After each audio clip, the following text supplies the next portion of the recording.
Ya, Assalamualaikum warahmatullahi wabarakatuh. Ketemu lagi di channel Bang Ari.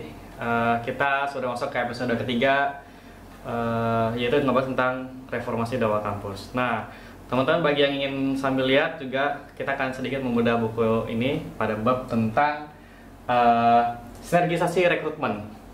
Oke, ini bab yang cukup menarik karena memang banyak aktivis dakwah melihat bahwa rekrutmen ini tidak hanya melewati di salah satu departemen saja gitu, entah departemen rekrutmen, departemen kaderisasi. Padahal sebenarnya rekrutmen itu bisa disinergiskan.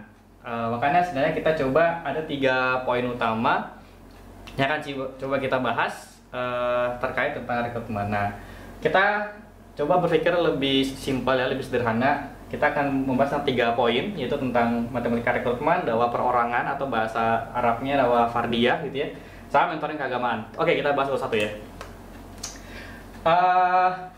Pertama bicara matematika rekrutmen, banyak kendala di sini bahwa kalau kita sedikit berbicara ya, membahas tentang matematika rekrutmen, bahwa sebenarnya banyak resources kita atau bahkan dalam konteks ini materi atau uang gitu ya, kita banyak menghabiskan tapi ternyata rekrutmen kita nggak banyak gitu.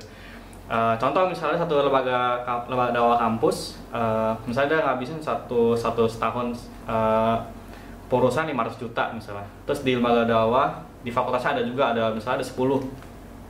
Setiap lembaga dakwah ada 100 juta misalnya anggaran per tahunnya. Berarti kalau 10 udah 1 miliar ya. Sama tambah satu lembaga dakwah kampusnya 500, berarti 1,5 miliar. Jadi kita coba lihat apakah 1,5 miliar itu bisa merekrut banyak orang gitu ya, merekrut banyak orang. Makanya kita coba sinergisasikan. Nah, kita coba akan masuk bagaimana matematika rekrutmen ini kita bicara tentang sinergisasi program dakwahnya.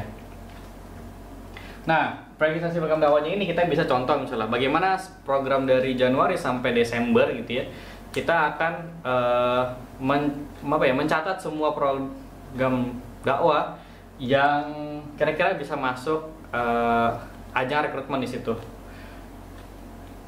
Oke, bagaimana kita bisa lihat sinergisasi program dakwah? Kita lihat program 1 tahun program dakwah itu bagaimana kita bisa masukkan rekrutmen di situ.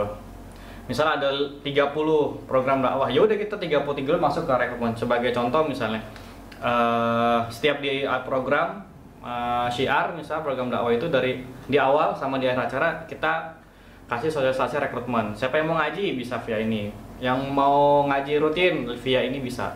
Yang penting aksesnya lebih mudah. Atau misalnya bagaimana kita bisa mengelola data kajian dan sebagainya, itu jadi ajang rekrutmen juga. Bagaimana kita bisa memfollow up data-data dari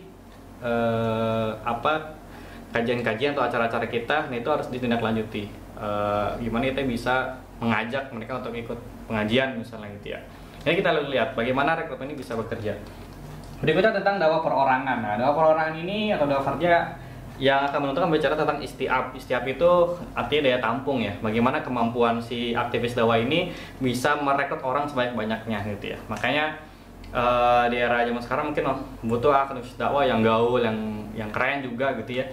Biar bisa menampung banyak. Karena memang waktu zaman masih gua kuliah tuh kita dapat tugas buat dakwah perorangan gitu. Akhirnya dapat beberapa sekian, dalam waktu 3 bulan dapat berapa. Jadi itu walaupun kita dakwah perorangan tapi tetap dikoordinasikan gitu ya sama orang-orang yang penanggung jawab terkait dakwah ini.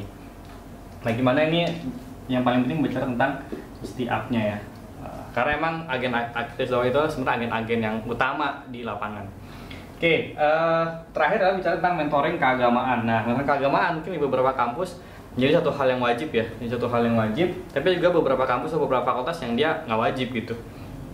Nah, biasanya di sini terjadi karena kendala pengelola ya, kendala pengelolanya biasanya kurang amanah, kurang baik dalam dalam mengelola data, dan terkait ke pusatnya itu juga bermasalah. Nah, bahwa sebenarnya di hadis riwayat Tabrani juga bicara tentang bagaimana Allah itu menyukai orang-orang yang kerjanya tuntas gitu ya, yang kerjanya selesai dan terorganisir secara baik gitu kan. Itu bahkan udah dibahas di hadis juga gitu. Bahkan kejahatan yang terorganisir bisa mengalahkan kebaikan yang tidak terorganisir. Nah, itu juga bicara tentang mentoring keagamaan. Maka bersyukurlah bagi teman-teman yang kampusnya atau fakultasnya wajib ada mentoring keagamaan gitu, maupun agama apapun ya misalnya ya dalam konteks ini gitu. Tapi dalam konteksnya Islam sih itu ya. Terkait nggak mengelola bagaimana sebenarnya emang kita butuh sumber daya manusia yang emang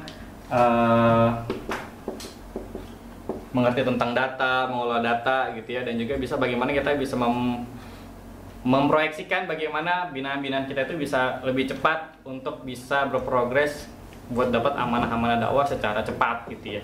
Nah, itu sebenarnya bagaimana nanti kita bicara tentang kualitas sekolah mentornya atau nanti si mentornya gitu ya, biar jadi kakak mentornya. Nanti akan bab yang lain gitu ya. Nah, ini adalah 3 hal yang sederhana sebenarnya kalau misalnya teman-teman coba lakukan di kampus maupun di fakultas juga bisa, insya Allah bahkan ada efeknya gitu ya. Bagaimana kita bisa sinergisasi, sebenarnya nggak harus CR, departemen atau biro apapun yang ketika dia bisa sinergis dengan departemen rekrutmen, harusnya itu juga bisa jadi ajang rekrutmen juga gitu ya. Itu saja pada episode ketiga ini. Sampai jumpa di episode berikutnya. Jangan lupa di like, share, and comment. Jangan lupa di subscribe gitu ya. Sampai jumpa. Assalamualaikum warahmatullahi wabarakatuh.